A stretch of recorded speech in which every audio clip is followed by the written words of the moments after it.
Good evening, everyone. I hope you're doing well tonight. Tonight we're going to read through chapter 36 of Charles Dickens' David Copperfield. We aren't just going to be reading each word. We're going to be stopping and talking along the way about interesting vocabulary words, maybe words that you could use in your everyday life, or phrases that maybe you don't understand. So if you're learning English, this is a very good way of learning advanced English vocabulary. And if you're watching this live with me, then I encourage you to ask questions in the comments. Make comments, and I will be happy to answer any questions. If you don't ask questions, I will only stop sometimes. I have to fix my shirt. I'll only stop sometimes to talk about words I think you might find interesting. But it's much better if you ask questions. All right, well, let's get started with chapter 36 of David Copperfield by Charles Dickens, which is called Enthusiasm. I began the next day with another dive into the Roman bath, and then started for Highgate. I was not dispirited now. We've seen the phrase to be out of spirits, which means to be depressed or not happy or something like that. And to be in good spirits means to be in a very good mood. And to be dispirited means to be sad or depressed or disappointed. Heesuk Jones says, good morning. Good morning, Heesuk. Thank you for joining today. We're just getting started. So I was not dispirited now. So I'm not depressed anymore. I'm not so sad anymore. I was not afraid of the shabby coat, and had no yearning after gallant greys. My whole manner of thinking of our late misfortune was changed. What I had to do was to show my aunt that her past goodness to me had not been thrown away on an insensible, ungrateful object. What I had to do was to turn the painful discipline of my younger days to account by going to work with a resolute and steady heart. What I had to do was take my woodman's axe in my hand and clear my own way through the forest of difficulty by cutting down the trees until I came to Dora. And I went on at a mighty rate, as if it could be done by walking. So Davy's made up his mind that he's going to work really hard and he's going to earn the right to marry Dora, and he's going to show his aunt that all of those years that she took care of him, she did a good job raising him. When I found myself on the familiar Highgate Road, pursuing such a different errand from that old one of pleasure with which it was associated, it seemed as if a complete change had come on my whole life. But that did not discourage me. With a new life came new purpose and new intention. Great was the labor, priceless the reward. Dora was the reward. Dora must be won. Those trees in the forest of difficulty, under circumstances that should prove my strength. I had a good mind to ask an old man in wire spectacles, who was breaking stones upon the road, to lend me his hammer for a little while, and let me begin to beat a path to Dora out of granite. So Davy is so excited. He's got this new resolution or decision that he's going to work really hard and win Dora. And when he sees a man with a hammer fixing the road, He has a temptation to say, "Give me that hammer. I have to work my way to Dora." So he's very excited about this, his new idea. I stimulated myself into such a heat and got so out of breath that I felt as if I had been earning I don't know how much. In this state, I went into the cottage that I saw was to let, and I examined it narrowly, for I felt it necessary to be practical. It would do for me and Dora admirably, with a little front garden for Jip to run around in and bark at the tradespeople through the railings, and a capital room upstairs for my aunt. Oh, poor Davy. He's going and fantasizing about renting a cottage for himself and his aunt and Dora when she marries him. That's all so far away, all so almost impossible. It's kind of sad that he's doing that. I came out again, hotter and faster than ever, and dashed up to Highgate at such a rate that I was there an hour too early, and though I had not been, should have been obliged to stroll about to cool myself before I was at all presentable. My first care, after pulling myself under this necessary course of preparation, was to find the doctor's house. It was not in that part of Highgate where Mrs. Steerforth lived, but quite on the opposite side of the little town. And when I had made this discovery, I went back in an attraction I could not resist to a lane by Mrs. Steerforth's, and looked over the corner garden wall. His room was shut up close. The conservatory doors were standing open, and Rosa Dartle was walking bareheaded, with a quick, impetuous step, up and down a gravel walk on one side of the lawn. She gave me the idea of some fierce thing that was dragging the length of its chain to and fro upon a beaten track, and wearing its heart out. I came softly away from my place of observation, and avoiding that part of the neighborhood, and wishing I had not gone there, strolled about until it was 10 o'clock.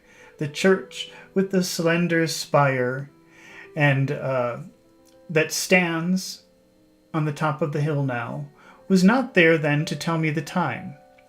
An old red brick mansion, used as a school, was in its place, and a fine old house it must have been to go to school at, as I recollect it.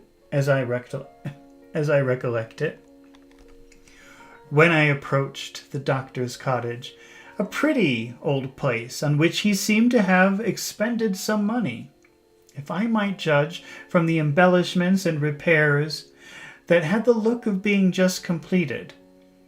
I saw him walking in the garden, at the side, gaiters and all, as if he had never left off walking since the days of my pupilage. He had his old companions about him too, for there were plenty of high trees in the neighborhood, and 2 or 3 rooks were on the grass, looking after him, as if they had been written to about him by the Canterbury rooks, and were observing him closely in consequence. Knowing the utter hopelessness of attracting his attention from that distance, I made bold to open the gate and walk after him, so as to meet him when he should turn around. When he did, he came towards me and looked at me thoughtfully for a few moments, evidently without thinking about me at all, and then his benevolent face expressed extraordinary pleasure. He took me by both hands. "Why, my dear Copperfield," said the doctor, "you are a man. How do you do? I'm delighted to see you, my dear Copperfield. How very much you have improved. You are quite... Yes, dear me." I hoped he was well, and Mrs. Strong, too. "Oh, dear, yes," said the doctor. "Annie's quite well, and she'll be delighted to see you. You were always her favorite. She said so last night when I showed her your letter. And yes, to be sure, you recollect Mr. Malden Copperfield? Perfectly, sir. Of course, said the doctor. To be sure, he's pretty well, too. He has come home, sir? I inquired. From India? Said the doctor. Yes. Mr. Jack Malden couldn't bear the climate, my dear. Mrs. Markleham, you have not forgotten Mrs. Markleham. So, just to refresh your memory, Jack Malden is having an affair with Mr. Oh, I forgot his name already. What is his name? With Dr. what? Oh no, I forgot his name. With the doctor. We'll come across it. They'll say it again. I'm soon. So the doctor is much older. He married a very young, pretty woman. And he's a very, very nice man. But his wife is having an affair with this younger man. And everybody knows about it except the doctor. It's very embarrassing. And everybody's kind of ashamed of it because he's such a nice man. It's a terrible shame that people try to keep him away from it. And they actually sent Jack Malden to India to stop the affair. But now he's returned. And the doctor's saying, oh, and don't forget Jack Malden. He's here too. He's fine. He's just wonderful. Poor old guy.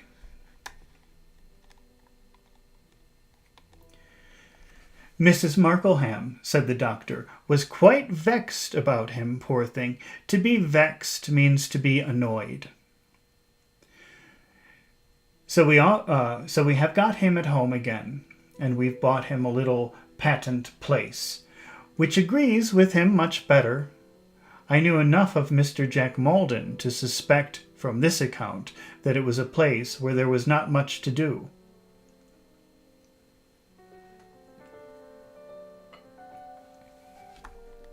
And which was pretty well paid. The doctor, walking up and down with his hand on my shoulder, and his kind face turned encouragingly to me and went on, now, my dear Copperfield, in reference to this proposition of yours, it's very gratifying and agreeable to me, I'm sure. But don't you think you could do better? You achieved distinction, you know, when you were with us. You are qualified for many things. You have laid a foundation that any edifice may be raised upon. And it's not a pity that you and is it not a pity that you should devote the springtime of your life to such a poor pursuit as I can offer? I became very glowing again, and expressing myself in okay, let's see. How do you say this word? Rhapsody. Rhapsody is like extreme pleasure, extreme happiness.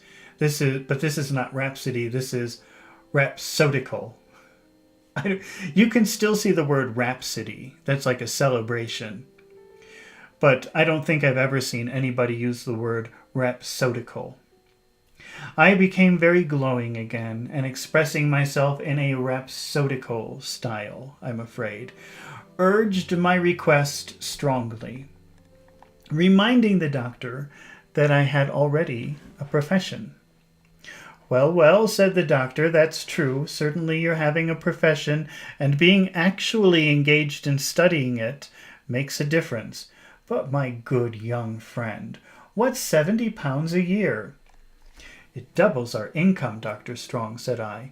Dear me, replied the doctor, to think of that. Not that I mean to say it rigidly limited to £70 a year, because I've always contemplated making any young friend I might thus employ a present to.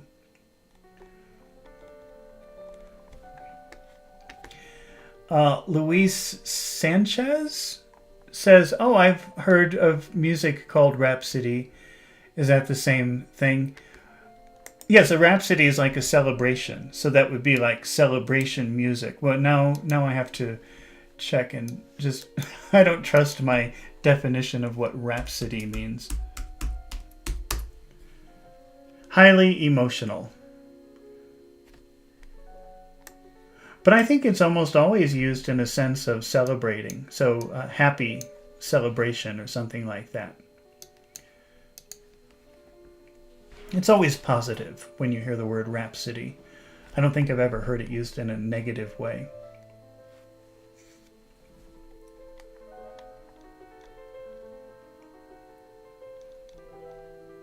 Undoubtedly, said the doctor, still walking. So the doctor is saying, but 70 pounds, that's not any money. What do you need with 70 pounds? He doesn't realize that Davy's in a very bad financial situation.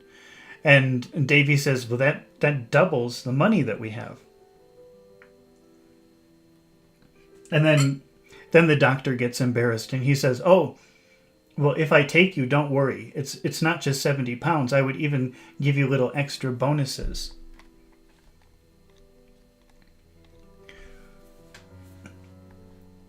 Undoubtedly, said the doctor, still walking up and down with his hand on my shoulder. I've always taken an annual present into account. My dear tutor, said I.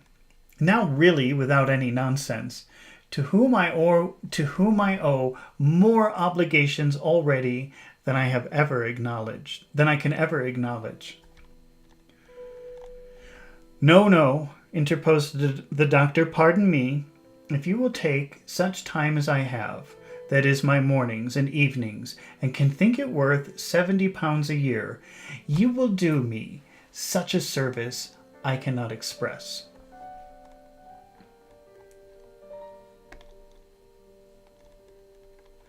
Dear me, said the doctor innocently. Think that so little should go for so much. Dear me. And when you can do better, you will? On your word now, said the doctor, which he had always made a very grave appeal to the honor of us boys. On my word, I returned, answering in our old school manner. Then be it so, said the doctor, clapping me on the shoulder and still keeping his hand there as we still walked up and down. And I shall be 20 times happier, sir, said I, with a little, I hope, innocent flattery, if my employment is to be on the dictionary. The doctor, that's the doctor's life work. He's been working on this dictionary for decades, tens and tens of years. And so the doctor, and nobody's interested. It's just the doctor who's interested in making this dictionary. So when Davy said that, the doctor fell in love.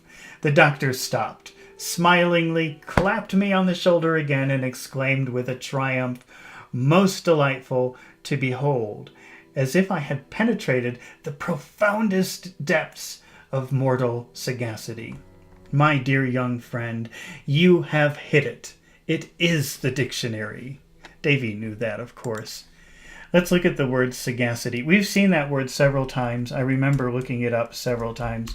But it's not a common word, and I always forget what it means. Sagacious.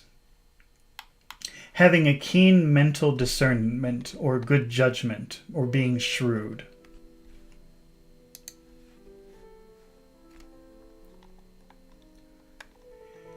How could it be anything else? His pockets were full of it as his head. It was sticking out of him in all directions. He told me that since his retirement from scholastic life, he had been advancing with it wonderfully, and that nothing could suit him better than the proposed arrangements for morning and evening work. As if it was his custom to walk about in the daytime with his considering cap on. His papers were in a little confusion in consequence of Mr. Jack Maldon having lately proffered his occasional services as a amanuensis. Oh boy, what is that? Amanuensis. Let's see. I don't even think I'm pronouncing that properly. Let's see. How do you spell that?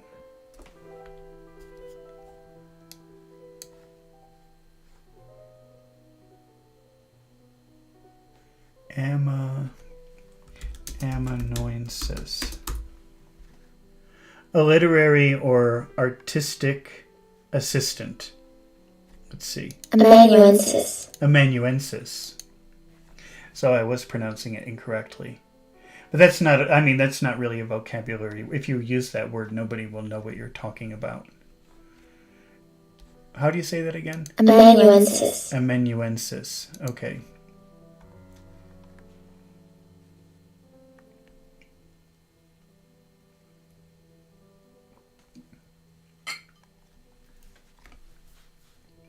His papers were in a little confusion, in consequence of Mr. Jack Maldon having lately proffered his occasional services as an... Oh, I already forgot how to say it. Amanuensis. Amanuensis. And not being accustomed to that occupation. But we should soon put right what was amiss. If something is amiss, it means something isn't right. If something is amiss, it's not right. So he says, we will soon put right what is amiss. We will soon correct all of the problems. And go on swimmingly. If you do something swimmingly, that means it's done in an easy, not relaxed, but an easy fashion, a nice fashion, a good way. Afterwards, when we were fairly at our work, I found Mr. Jack Maldon's efforts more troublesome to me than I had expected. As he had not confined himself to making numerous mistakes, but had sketched so many soldiers and ladies and heads over the doctor's manuscript that I often became involved in labyrinths of obscurity. So Jack Maldon was helping the doctor, but he was so bored he was making little pictures all over the notes. So when Davy tried to organize them, it was difficult to read. So they weren't just disorganized, they were really hard to read.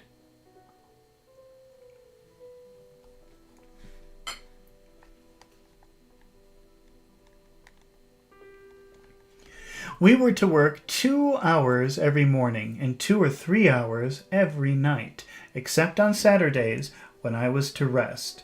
On Sundays, of course, I was to rest also, and I consider these very easy terms.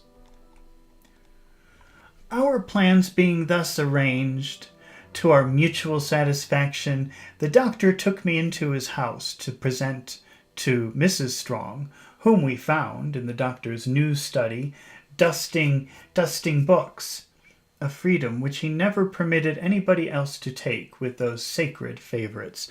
So Mrs.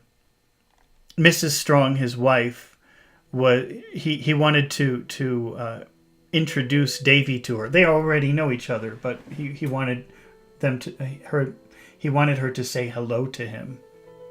And she was in the library cleaning his precious books, and nobody else was allowed to touch the books except for her. They had postponed their breakfast on my account, and we sat down together. We had not been seated long, when I saw an approaching arrival of Mrs. Strong's face. Before I heard any sound of it, a gentleman on horseback came to the gate, and leading his horse into the little court, with the bridle over his arm, as if he were quite at home, tied him to a ring in an empty coach house wall, and came into the breakfast parlor, whip in hand. It was Mr. Jack Maldon, and Mr. Jack Maldon was not at all improved by India, I thought. I was in a state of ferocious virtue, however, as to young men who were not cutting down trees in the forest of difficulty, and my impression must be received with due allowance. Okay, I just have to take a 1-minute break. I will be back in just a second.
All right. Thank you for waiting. Sorry about that. Okay, let's continue. So Jack Maldon is arriving when they're having breakfast, which is, again, just to remind you that Jack Maldon and the young wife are having an affair, and they're kind of making an idiot, a fool out of the doctor, right in front of his face. And he has no idea, because he doesn't think that people do bad things. "Mr. Jack," said the doctor. "Copperfield." Mr. Jack Maldon shook hands with me, but not very warmly, I believed, and with an air of languid patronage. Let's look at that word, languid. Again, that's a word I've looked up before, but I always forget what these words mean. Lacking energy or enthusiasm, so tired, or not with a lot of energy. So he shook hands, but it didn't seem very sincere. It didn't seem like a very enthusiastic handshake, at which I secretly took great umbrage. To take umbrage with something means to be offended by it. But wait, let me take umbrage. Let me just make sure. To take umbrage, to feel offended. It's not very common to use that in modern English. You could still use it though. People do sometimes, but it's not common. But his languor altogether was quite a wonderful sight, except when he addressed himself to his cousin Annie. "Have you breakfasted this morning, Mr. Jack?" said the doctor.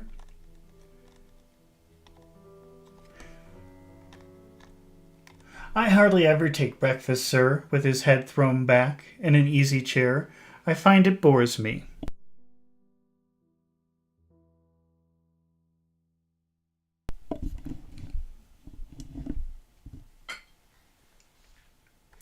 "Is there any news today?" inquired the doctor. "Nothing at all, sir," replied Mr. Maldon. "There's an account about the people being hungry and discontented down in the north. But they're always being hungry and discontented somewhere." The doctor looked grave and said, as though he wished to change the subject, "Then there's no news at all. And no news, they say, is good news." "There's a long statement in the papers, sir, about murder," observed Mr. Maldon. "But somebody is always being murdered, and I didn't read it." A display of indifference to all the actions and passions of mankind was not supposed to be such a distinguished quality at that time, I think, as I have observed it to be considered since. Let me read that again. A display of indifference to all the actions and passions of mankind was not supposed to be such a distinguished quality at the time. So, Davy is writing this many years later, and so he's reflecting about his younger days. So he's saying at that time, it wasn't fashionable to be indifferent to these kinds of things.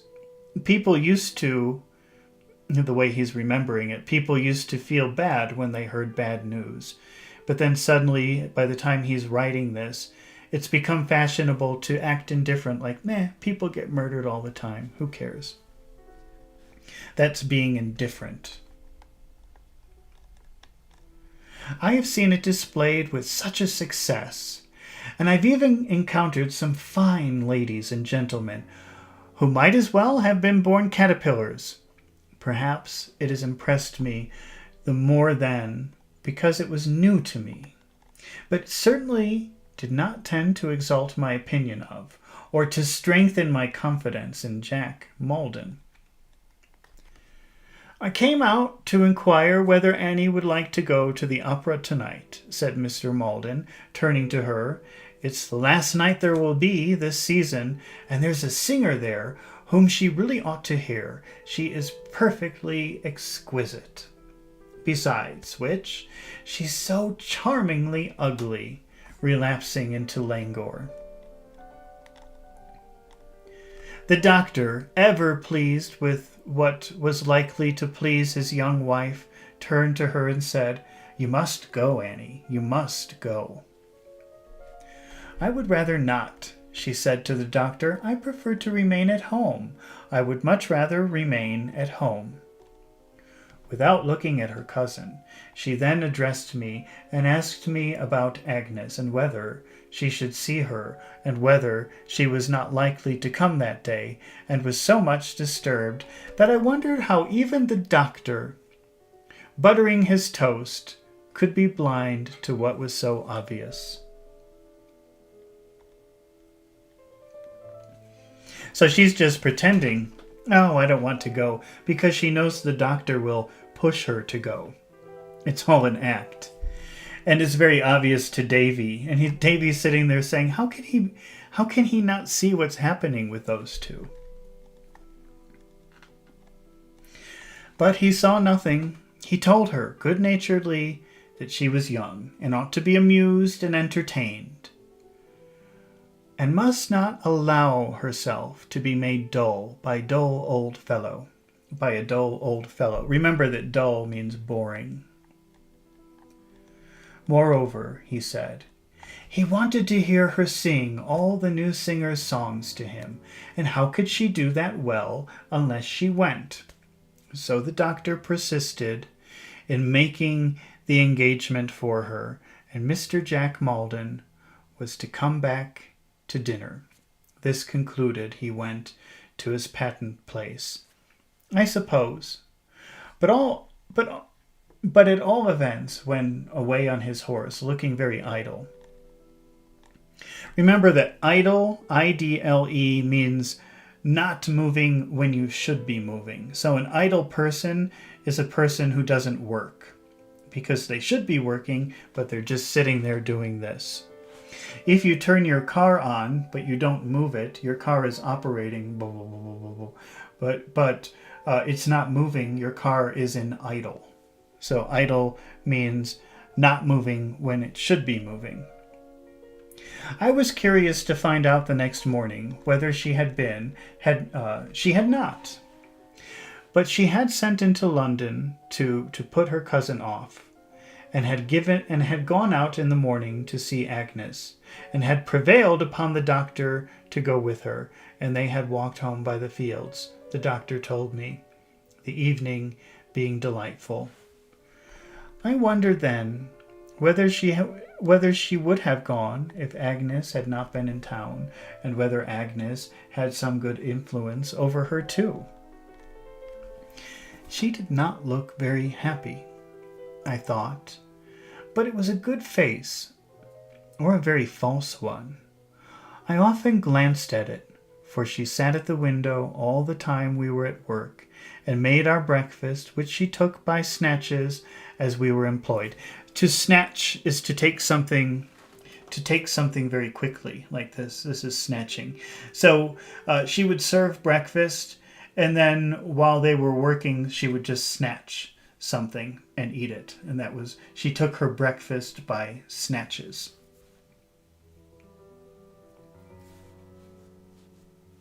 When I left at 9 o'clock, she was kneeling on the ground at the doctor's feet, putting on his shoes and gaiters for him. There was a softened shade upon her face, thrown from some green leaves overhanging the open window of a low room, and I thought all the way to the doctor's Commons of the night when I had seen it looking at him as he read. I was pretty busy now, up at 5 in the morning and home at 9 or 10 at night, but I had infinite satisfaction in being so closely engaged, and never walked slowly on any account, and felt enthusiastically that the more I tired myself, the more I was doing to deserve Dora.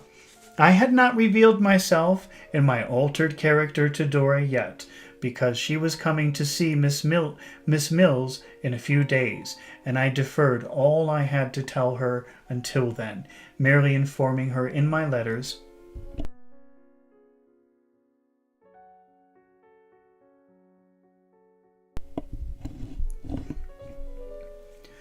All our communications were secretly forwarded through Miss Mills, that I had much to tell her. In the meantime, I put myself on a short allowance of bear's grease, wholly abandoned scented soap and lavender water, and sold off 3 waistcoats at a prodigious sacrifice, as being too luxurious for my stern career. Not satisfied with all these proceedings, but burning with impatience to do something more, I went to see Traddles, now lodging up behind the parapet of a house in Castle Street, Holborn. Mr. Dick, who had been with me to Highgate twice already, and had resumed his companionship with the doctor, I took with me. I took Mr. Dick with me because, acutely sensitive to my aunt's reverses, and sincerely believing that no gallery slave or convict worked as I did, he had begun to fret. To fret is to worry.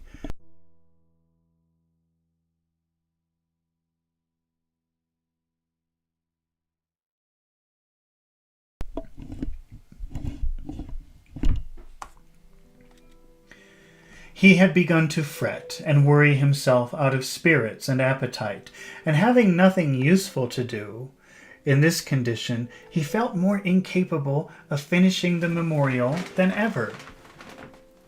And the harder he worked at it, the oftener that unlucky head of King Charles I got into it, seriously apprehending his malady would increase unless we put some innocent deception upon him, and caused him to believe that he was useful, or unless we could put him in the way of being really useful, which would be better. I made up my mind to try if Traddles could help us.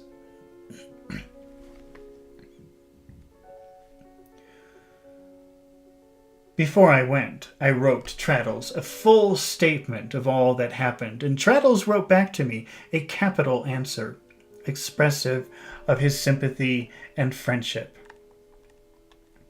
We found him hard at work with his inkstand and papers, refreshed by the sight of a flower-pot stand and the little round table in the corner of the small apartment.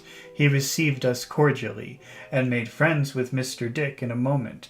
Mr. Dick professed an absolute certainty of having seen him before. We both said, very likely. The first subject on which I had to consult Traddles was this. I had heard that many men distinguished in various pursuits had begun life by reporting the debates in Parliament. Traddles, having mentioned newspapers to me, was as one of his hopes. I had put the two things together, and told Traddles in my letter that I wished to know how I could qualify myself for this pursuit. Traddles now informed me that as a result of his inquiries, that the mere mechanical acquisition necessary, except in rare cases for those for thorough excellence in it. Thorough means complete, like 100%. For thorough excellence in it, that is to say, a perfect and entire command of the mystery of shorthand, writing and reading. Shorthand, let's see if we can get a picture of shorthand. I don't think that it's something that people have to worry about anymore. Shorthand is a special alphabet that is used by, or was used by, secretaries or people who had to write things very quickly. So these are very simple symbols that secretaries or people who used to write before recording machines, this was like a special alphabet they used. It was very easy and fast to write it, and that's called shorthand. So Traddles is saying, well, you have to be really good at shorthand. You have to be able to write in this way.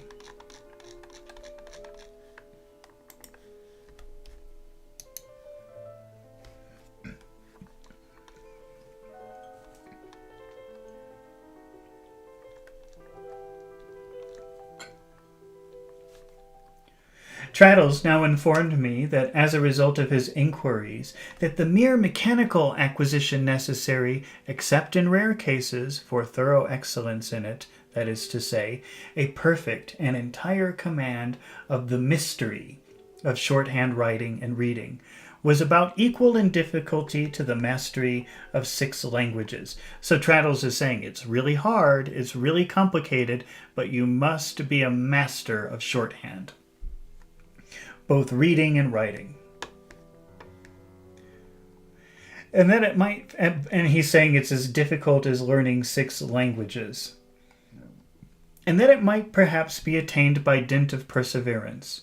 In the course of a few years, Traddles reasonably supposed that this would settle the business, but I, only feeling that here indeed were a few tall trees to be hewn down, immediately resolved to work my way on to Dora through this thicket, axe in hand.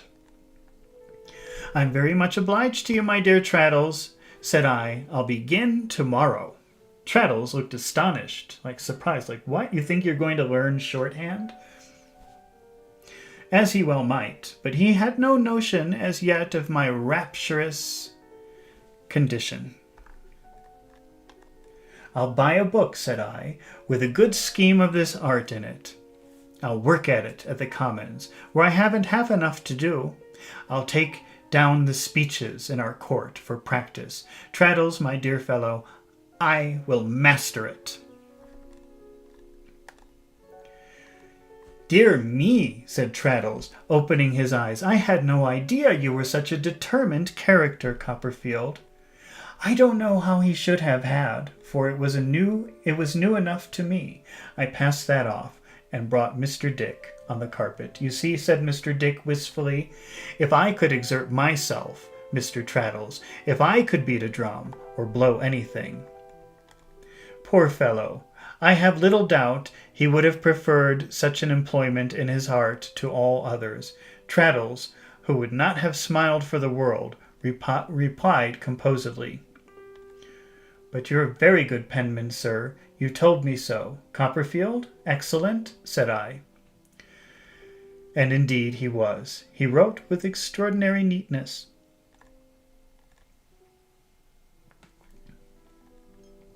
I shook my head. Mr. Dick shook his head and sighed. "Tell him about the memorial," said Mr. Dick. I explained to Traddles that there was a difficulty in keeping King Charles I out of Mr. Dick's manuscripts. Mr. Dick, in the meanwhile, looking very deferentially, and deferential means kind of submissive, so maybe Mr. Dick looked a little bit like this, like that, deferential.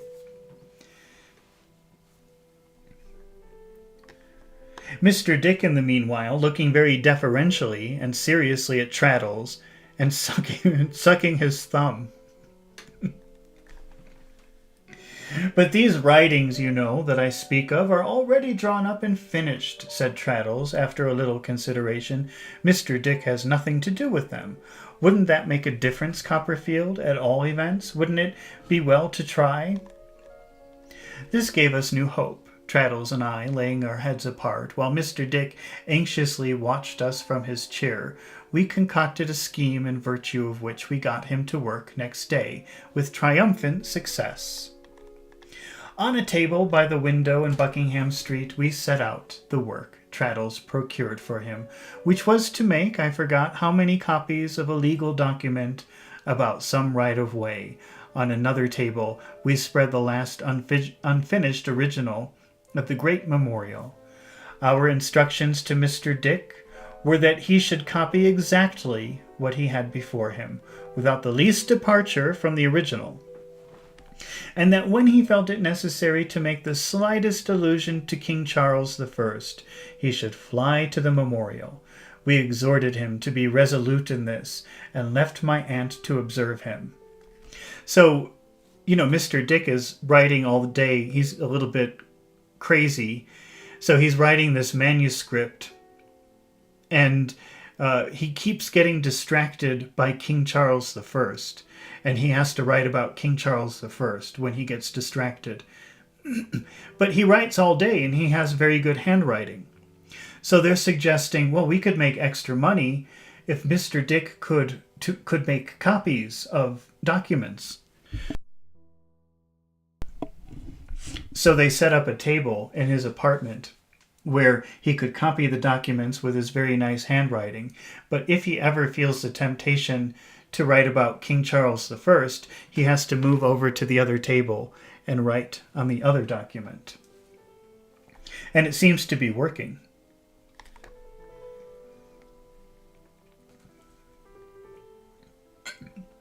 My aunt reported to us afterwards that at first he was like a man playing the kettle drums and constantly divided his attention between the two, but that finding this confuse and fatigue in him, and having this copy there plainly before his eyes, he soon set at it with an orderly business-like manner, and postponed the memorial to a more convenient time.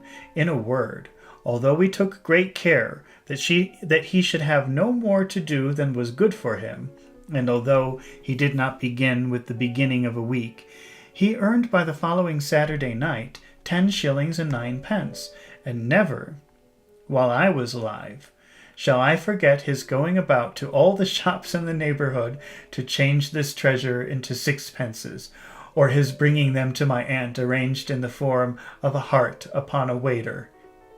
With tears of joy and pride in his eyes, he walks like one under a propitious influence of a charm. From the moment of his being usefully employed, and if there were a happy man in the world that Saturday night, it was the grateful creature who thought my aunt the most wonderful woman in existence, and me the most wonderful young man. "No starving now, Trotwood," said Mr. Dick, shaking hands with me in a corner. "I'll provide for her, sir," and he flourished his 10 fingers in the air as if they were 10 banks. I hardly know which was the better pleased, Traddles or I. It really, said Traddles, suddenly taking a letter out of his pocket and giving it to me, put Mr. Micawber quite out of my head. The letter, Mr. Micawber never missed any possible opportunity of writing a letter, was addressed to me. By the kindness of T. Traddles, Esquire, of the Inner Temple, it ran thus. My dear Copperfield. Okay, now let me warn you, it would be very hard to understand Mr. Micawber because of his style of speaking.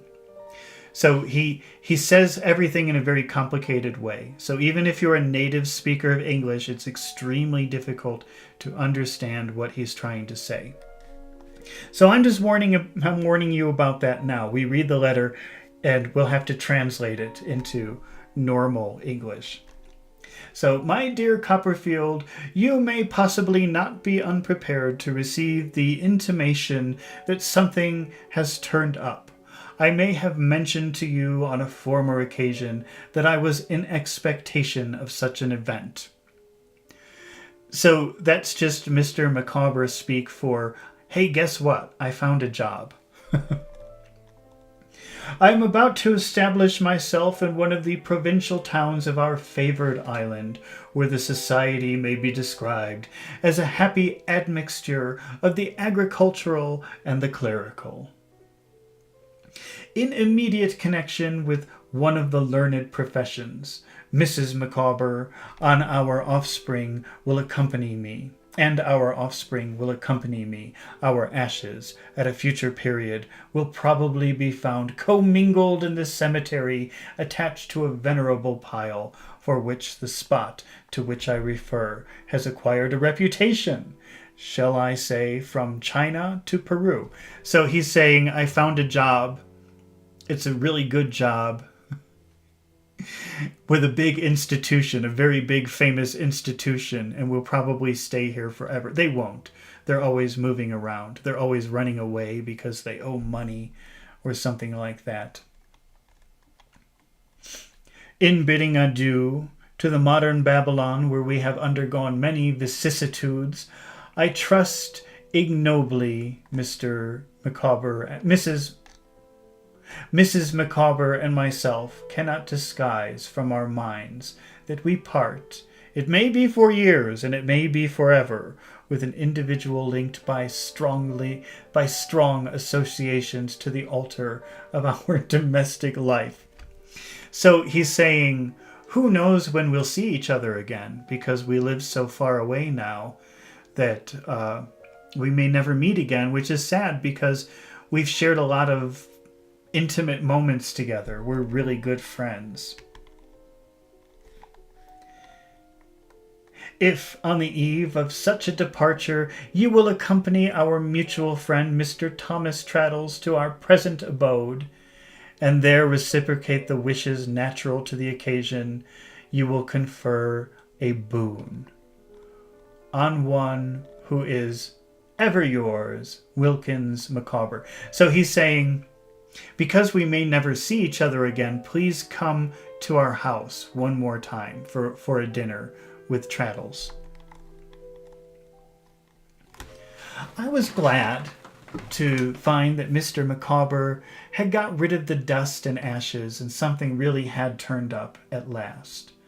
Learning from Traddles that the invitation referred to the evening then wearing away, I expressed my readiness to do honor to it. So the invitation was for that night, and Davy agreed to go.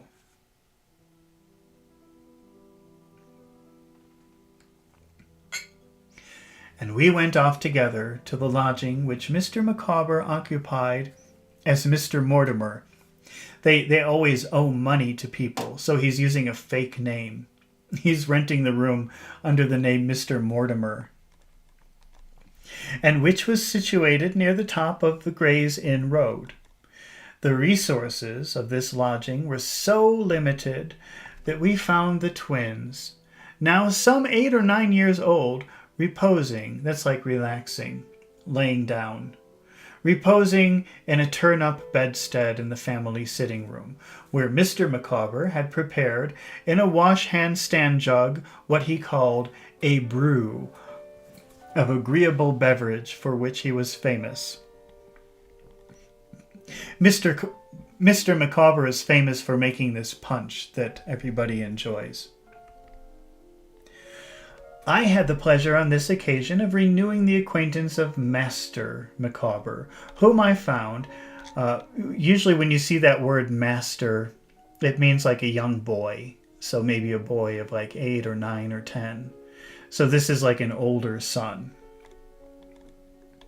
Whom I found a promising boy of about 12 or 13, very subject to the relentlessness of limb, which is not an unfrequent phenomenon in youths his age.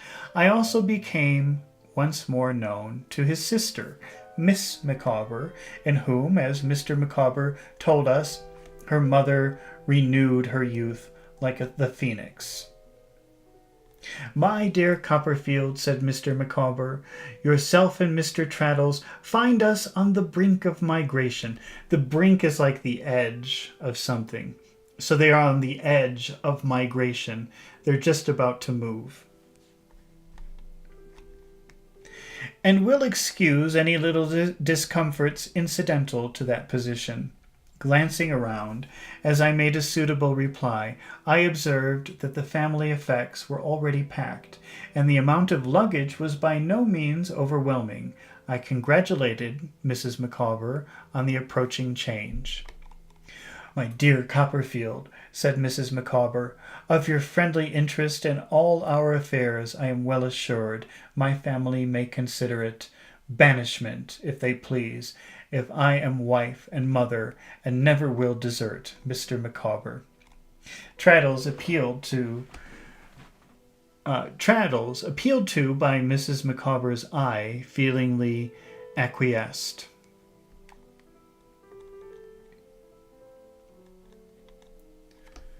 "That," said Mrs. Micawber, "that at least is my view, my dear Mr. Copperfield and Mr. Traddles, of the obligation which I took upon myself when I repeated the irrevocable words, 'I, Emma, take thee, Wilkins.'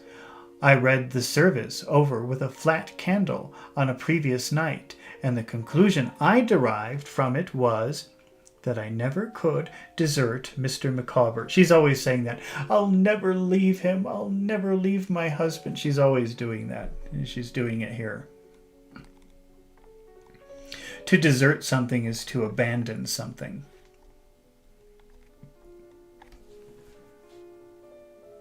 Though it is possible I may be mistaken in my view of the ceremony, I never will. My dear, said Mr. Micawber a little impatiently, I am not conscious that you are expected to do anything of the sort. I'm aware, my dear Mr. Copperfield, pursued Mrs. Micawber, that I am now about to cast my lot among strangers. And I'm also aware that the various members of my family to whom Mr. Micawber has written in the most gentlemanly terms, announcing that fact, have not taken the least notice of Mr. Micawber's communication. So her family obviously doesn't like her husband, and they're always trying to redeem themselves to her family if they're not asking for money. They're always trying to say, look, you see, we're doing okay. But they don't care. They ignore her. They ignore her requests. They don't like hearing about her husband. So he writes them letters, but they don't answer the letters because they don't like him. Indeed, I may be superstitious, said Mrs. Micawber, but it appears to me that Mr. Micawber is destined never to receive any answers whatever to the great majority of the communications he writes. My augur, what is augur? Augur. Augur. Portend a good or bad outcome. So like a prediction. Augur. Augur. My augur, from the silence of my family, that they object to the resolution I have taken. But I should not allow myself to be answered from the path of duty, Mr. Copperfield. Even my papa and mamma, were they still living. I expressed my opinion that this was going in the right direction. It may be a sacrifice, said Mrs. Micawber, to immure oneself in a cathedral town. But surely, Mr. Copperfield, if it is a sacrifice in me, it is much more a sacrifice in a man of Mr. Micawber's abilities. Oh, you're going to a cathedral town, said I. Mr. Micawber, who had been helping us all out of the wash-stand jug, replied, to Canterbury, in fact, my dear Copperfield. And I have entered into arrangements by virtue of which I stand pledged and contracted to our friend Heep. He's going to work for Uriah Heep, to assist and serve him in the capacity of, and to be, his confidential clerk. So Mr. Micawber is going to be like a secretary for Uriah Heep. I stared at Mr. Micawber, who greatly enjoyed my surprise. I am bound to state to you, he said, with an official air, that the business habits and the prudent suggestions of Mrs. Micawber had in a great measure conduced me to this result. The gauntlet to which Mrs. Micawber referred upon the former occasion being thrown down in the form of an advertisement was taken up by my friend Heep and led to a mutual recognition of my friend Heep, said Mr. Micawber, who is a man of remarkable shrewdness. I desire to speak with all possible respect. My friend Heep has not fixed the positive remuneration at too high a figure, but he has made a great deal in the way of extrication from the pressure of pecuniary difficulties contingent on the value of my services, and on the value of those services I pin my faith. This is really hard to understand. because it's Mr. Micawber speaking, but it sounds like they didn't agree on payment, but that maybe Uriah Heep will help him pay some of his debts. I think that's what he's saying, but it's pretty complicated even for me.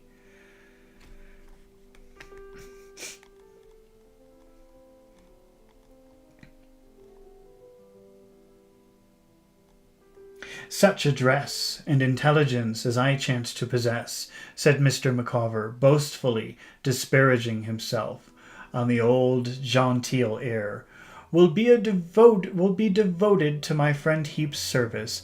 I've already some acquaintance with the law as a defendant on civil process, and I shall immediately apply myself to the commentaries of one of the most eminent and remarkable of our English jurists. I believe it is unnecessary to add that I allude to Mr. Justice Blackstone." So Mr. Micawber is saying, well, I'm not a lawyer, but I have a lot of experience in court because I'm always a defendant in court cases. They're always taking him to court to get money from him.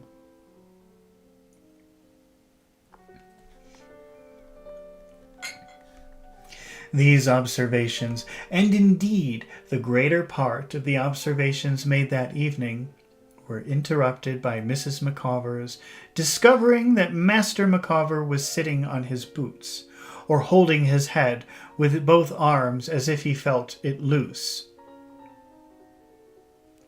or accidentally kicking Traddles under the table, or shuffling his feet over one another, or producing them at distances from himself apparently outrageous to nature, or lying sideways with his hair among the wine glasses, or developing his restlessness of limb in some other form incompatible with the general interest of society.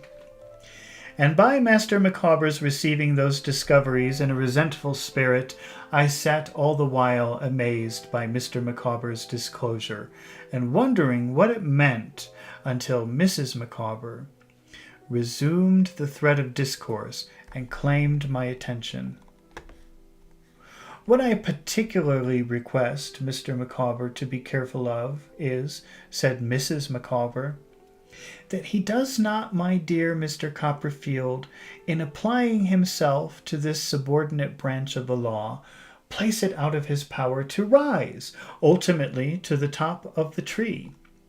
I am convinced that Mr. Micawber, giving his mind to a profession so adapted to his fertile resources and his flow of language, must distinguish himself now. For example, Mr. Traddles," said Mrs. Micawber, assuming a profound air, "a judge, or even say a chancellor. Does an individual place himself beyond the pale of those preferments by entering on such an office as Mr. Micawber has accepted?" So Mr. Micawber hasn't even started this job just as a secretary with apparently no pay, and Mrs. Micawber is saying, well, I hope that this doesn't ruin his chances of becoming like the best lawyer in the country. He's not even a lawyer. He's just a secretary. They're crazy. "My dear," observed Mr. Micawber, but glancing inquisitively at Traddles too, "we have time enough before us for the consideration of those questions." "Micawber," she returned, "no. Your mistake in life is that you do not look forward far enough. You are bound in justice to your family, if not to yourself, to take it in at a comprehensive glance and the extremest point in the horizon to which your abilities may lead you." So his wife is, Mr. Micawber is saying, all right, calm down, that's enough. And the wife is saying, no, you have a responsibility to us to try to be the very best.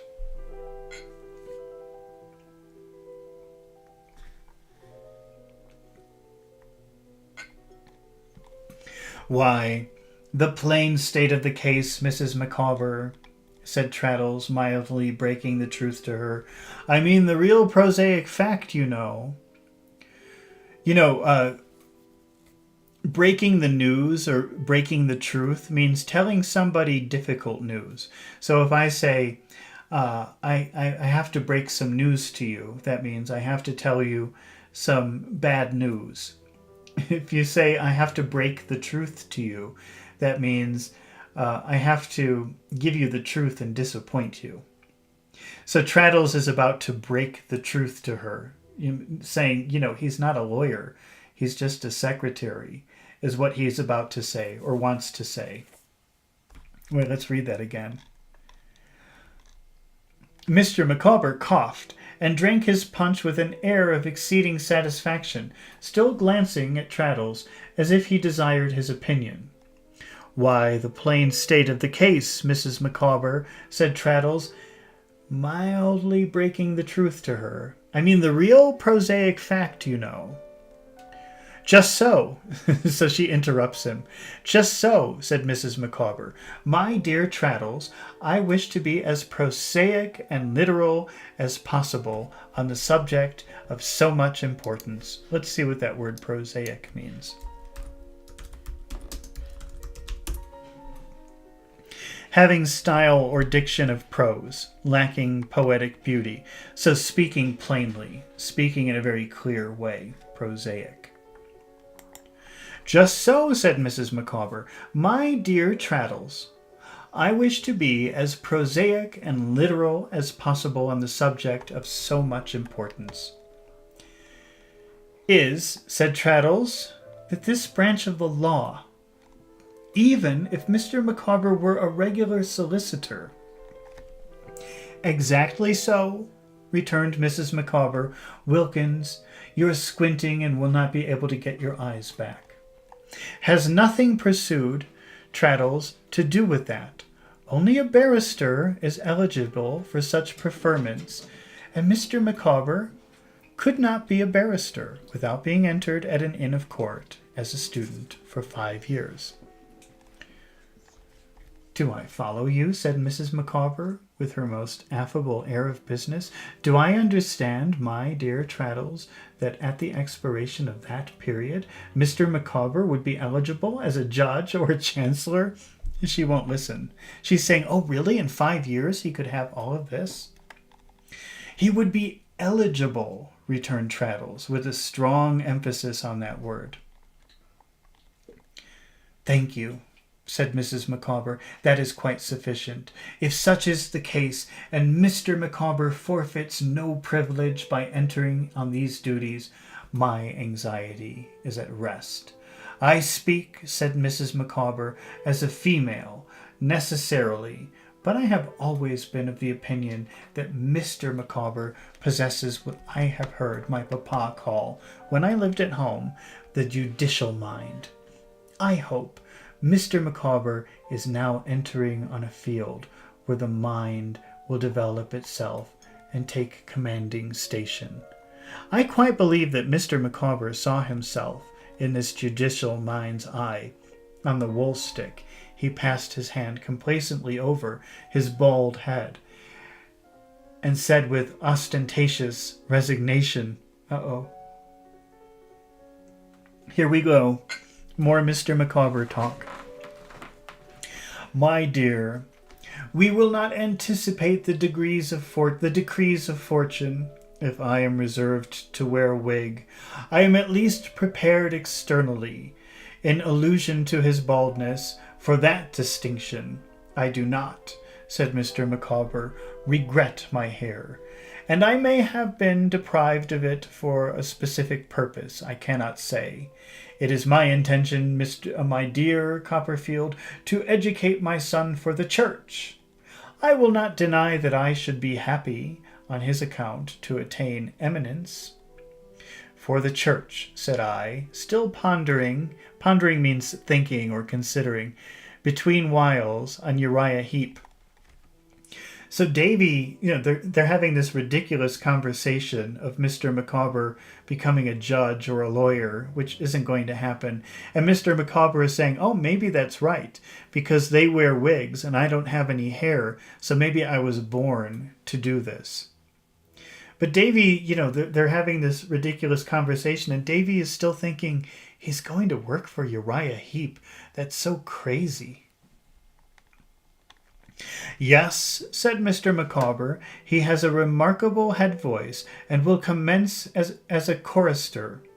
Our residence at Canterbury and our local connection will, no doubt, enable him to take advantage of any vacancy that may arise in the cathedral corps."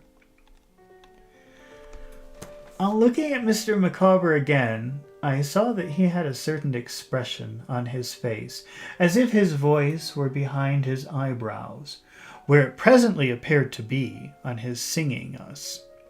On his singing us, as an alternative between that and bed, the woodpecker tapping. After many compliments on this performance, we fell into some general conversation, and I was too full of my desperate intentions to keep my altered circumstances to myself, and I made them known to Mr. and Mrs. Micawber. I cannot express how extremely delighted they both were by the idea of my aunt's being in difficulties, and how comfortable and friendly it made them. Oh, that's strange.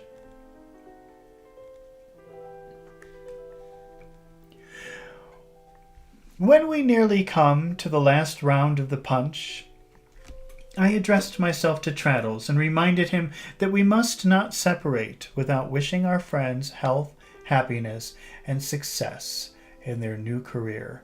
I begged Mr. Micawber to fill us bumpers and proposed the toast in due form.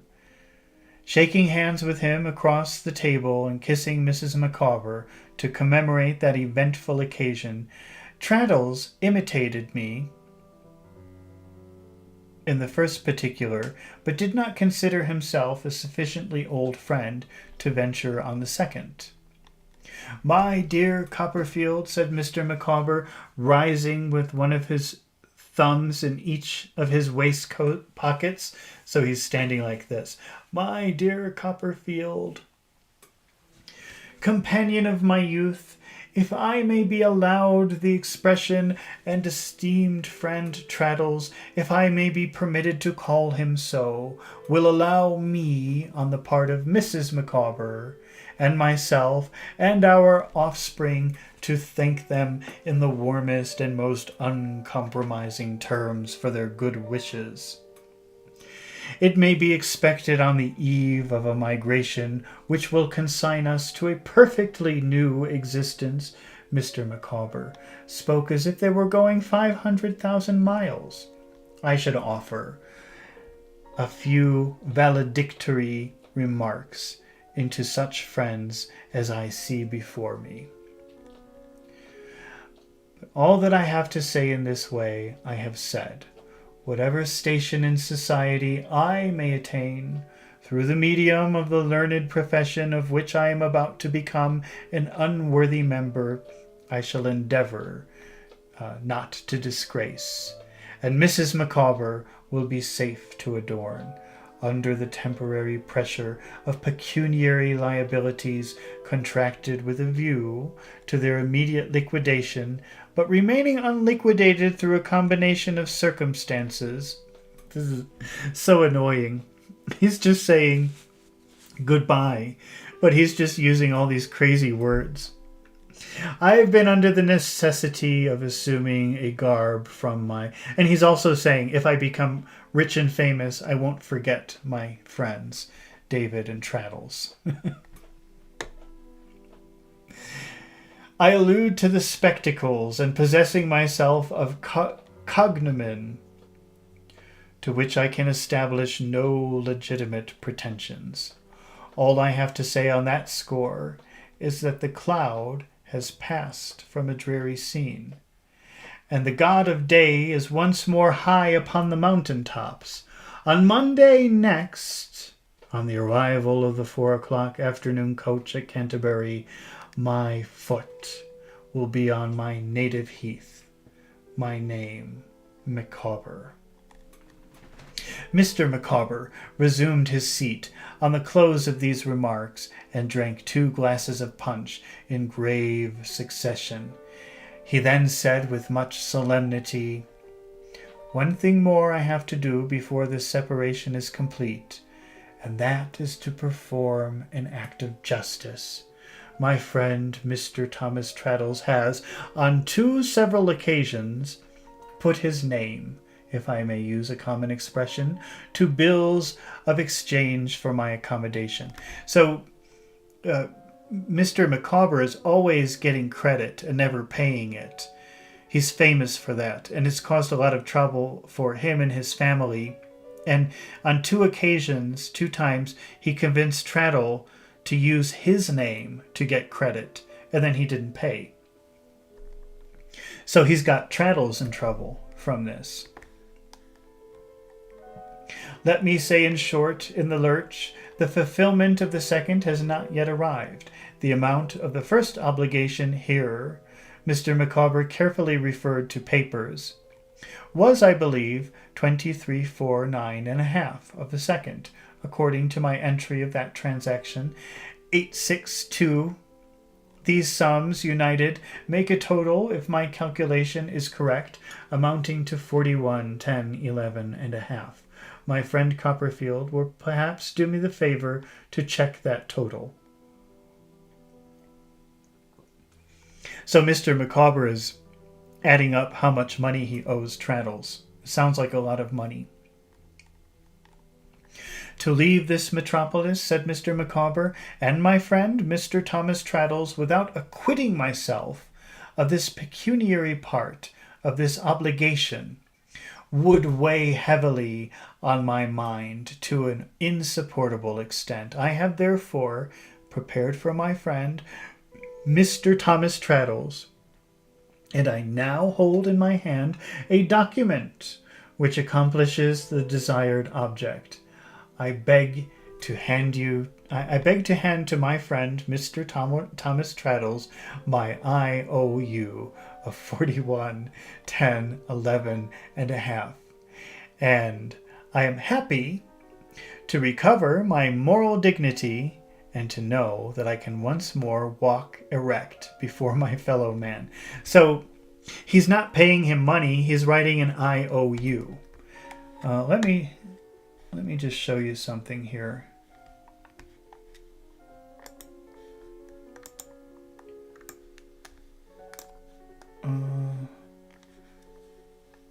Sorry, give me a minute. Oh, here we go. Okay. So we have these letters, I-O-U. And I don't know if this really stands for something. Uh-oh. Wait, I can't. Oh. I have to shrink myself to get access to this. It's on a different layer. So I don't know if this really stands for something. I'll look it up in a minute. But let me write something else here.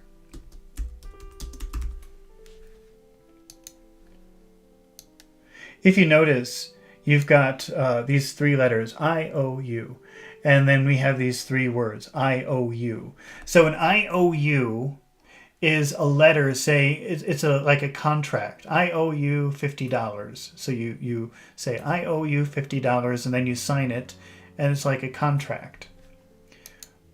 Let me see if IOU really means something, though. The letters. IOU meaning. No, it doesn't. It's just the letters together. So Mr. Micawber isn't giving Traddles money. He's just giving him a letter promising to pay him money at some point in the future.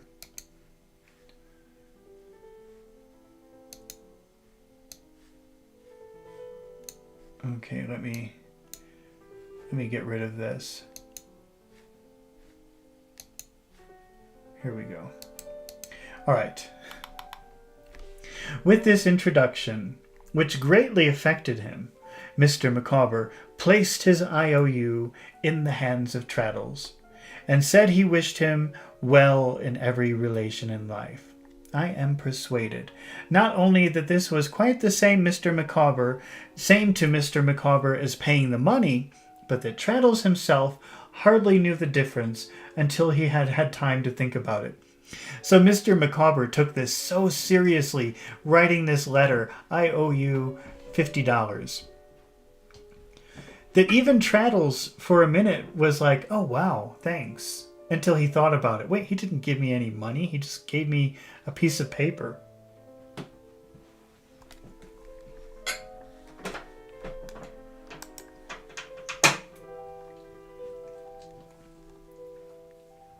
Mr. Micawber walked so erect, he was so proud of what he had done, walked so erect before his fellow man on the strength of this virtuous action that his chest looked half as broad again when he lighted